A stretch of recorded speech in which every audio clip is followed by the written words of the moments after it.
La République démocratique du Congo fait face aujourd'hui dans sa partie orientale à une agression armée menée par le Rwanda. Cette agression s'accompagne d'une stratégie de manipulation informationnelle visant à déformer la réalité des faits, à influencer l'opinion publique et à discréditer le travail que nous faisons au quotidien. Par l'usage abusif des technologies numériques, notamment de l'intelligence artificielle, Repubulika ya Demokarasi ya Kongo iri guhura muri iki gihe mu gice cyayo cy'Iburasirazuba n'igitero cyitwaje intwaro gituruka ku Rwanda. Iki gitero kijyana n'ingamba zo kuyobya amakuru zigamije kugoreka ukuri kw'ibiri kuba, kugira ngo bahindure imyumvire y'abaturage no gutesha agaciro imirimo dukora buri munsi binyuze mu ikoreshwa rikabije ry'ikoranabuhanga rigezweho, cyane cyane ubwenge buhangano artificial intelligence AI. Urwego rwacu rw'amakuru narwo rwibasiwe n'ubukangurambaga bukomeye bwo gukwirakwiza amakuru atariyo, ibyo natwe twita mu mvugo yacu uburozi bw'u Rwanda.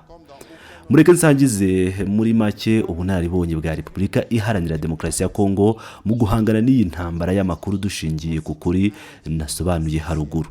Igihugu cyacu cyahisemo gusubiza binyuze mu mucyo no ku mbaraga z'ukuri. Mu gihugu aho ubwisanzure bwo gutanga ibitekerezo n'ubwitangazamakuru byemewe kandi bigashyigikirwa byimazeyo n'itegeko nshinga, kandi aho hari ibitangazamakuru ibihumbi n'ibihumbi kurusha mu bindi bihugu byinshi byo muri Afurika. Ibiganiro rusange byabaye ubwisanzure kandi byuzuyemo ibitekerezo bitandukanye. Uyu mwuka wa demokarasi ufite imbaraga n'ingenzi mu kurwanya amakuru atariyo binyuze mu gutanga amakuru yemejwe kandi agezwa ku baturage hifashishijwe uburyo buhoraho bwo kubazwa inshingano. Nta kinyoma gishobora gutsinda ukuri igihe kirekire, kandi uyu munsi turabibona ko bigenda bisenyuka, by'umwihariko ibijyanye n'ibinyoma byose byakwirakwijwe n'u Rwanda mu rwego rw'intambara turi guhura nayo. Ibi nibyo bigaragaramo ingamba za Repubulika ya Demokarasi ya Kongo zo kwigenga mu kuvuga inkuru yayo, zishingiye ku bushobozi bwo kwihagararaho mu kuvuga amateka yayo bwite, gutuma ijwi ryayo ryumvikana ku rwego mpuzamahanga mu bijyanye n'amakuru no kugarura ukuri kw'ibintu mu gihe hari abagerageza kugoreka imyumvire y'ukuri kwacu. Banyacyubahiro, izi nama zitangiye uyu munsi natwe tuzibona nk'ahantu ho gutekerezaho ku buryo bwimbitse ku hazaza h'urwego rw'itangazamakuru muri Repubulika ya Demokarasi ya Kongo, by'umwihariko zifite insanganyamatsiko ijyanye neza n'iterambere rishingiye ku buryo bw'Abashinwa ndetse n'inzira y'iterambere rya Repubulika Iharanira Demokarasi ya Kongo, hamwe no gushakira hamwe inzira nshya z'inyungu ku mpande zombi.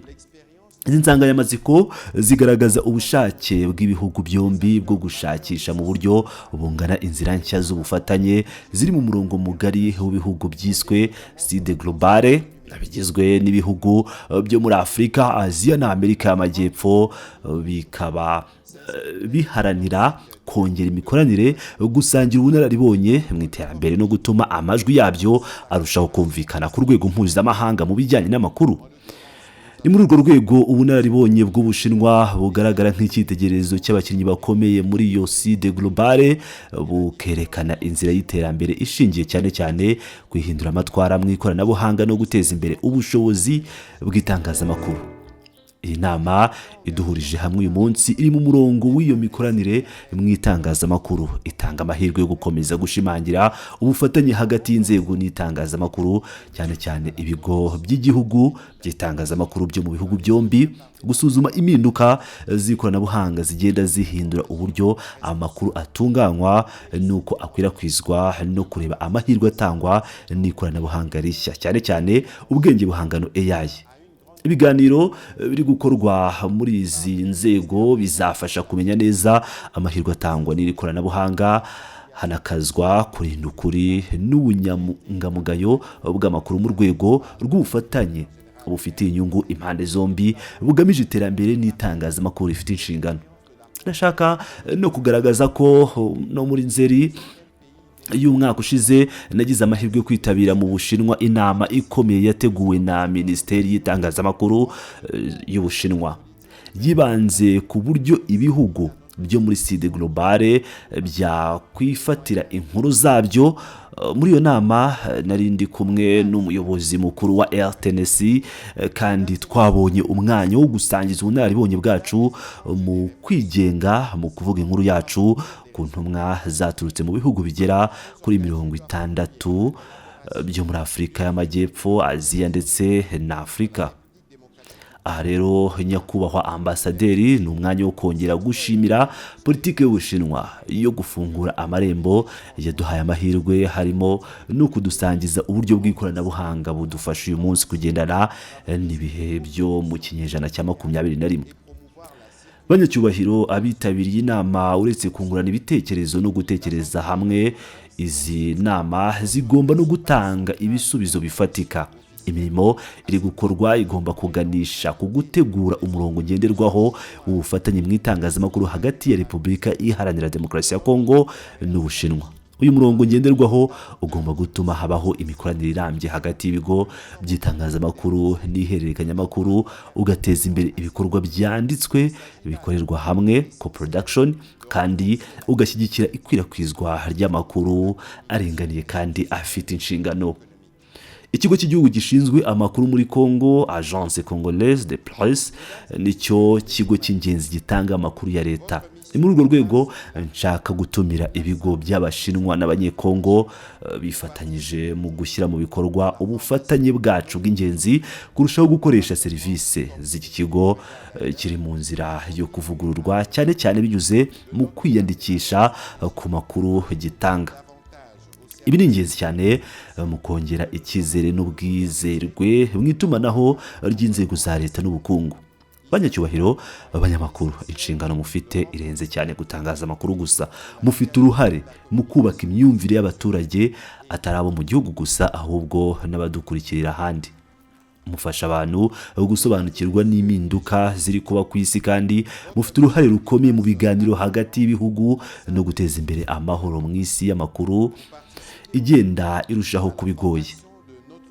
Iyi nshingano isaba ubunyamwuga buhanitse, gukorana ubushishozi no guhora mwiyemeje gukurikiza ukuri kw'ibintu. Mushobora kutwishingikirizaho abafatanyabikorwa banyu muri iki gihe aho dukwiye guteza imbere itangazamakuru n'uburyo bwo kugenzura ukuri kw'amakuru, bikadufasha buri gihe kugarura ukuri imbere y'imashini nini y'amakuru atariyo ikwira hose kandi igatera ibibazo bikomeye mu bihugu byinshi ku isi.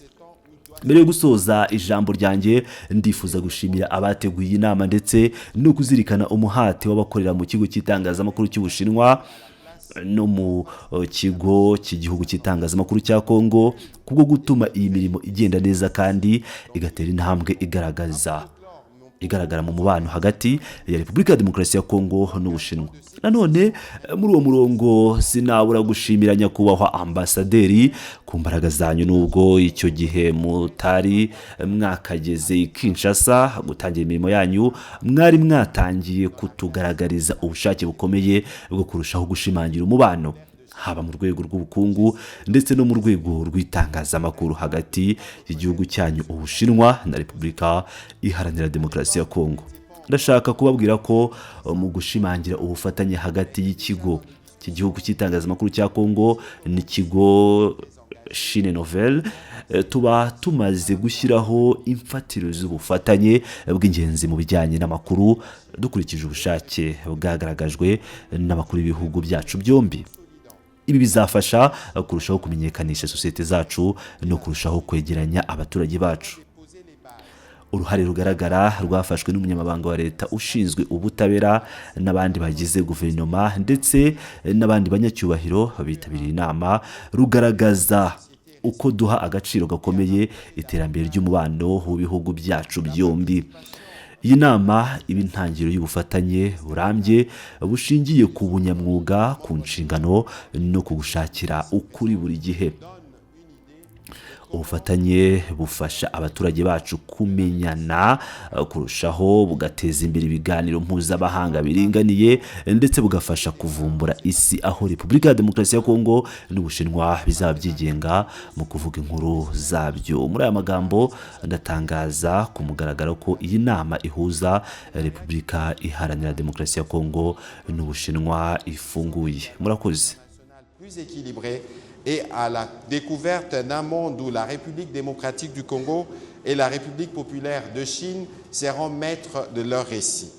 À travers ces mots, je déclare ouvert le forum média République démocratique du Congo, République populaire de Chine. Je vous remercie.